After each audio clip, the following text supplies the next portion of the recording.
ओम नमो भगवते वासुदेवाय। श्रीमद्भगवद्गीता द्वितीयोऽध्यायः सांख्ययोगः। श्रीभगवानुवाच। श्लोक 51।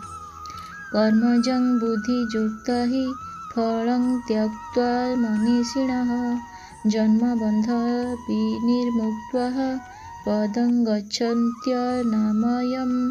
अर्थ समत्व बुद्धियुक्त ज्ञानी व्यक्ति माने कर्मजनित फल त्याग करी जन्मरूपक बंधनरु मुक्त होई अन्नामय परमपद लाभ करती।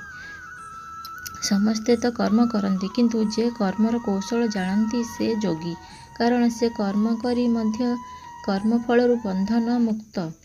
पानी गोलिया होइथिले हें पीवा छाड़ी हेब नाही, बरम ताकू कौशल रे परिष्कार करी पीवार उपयुक्त करबाकू हेब।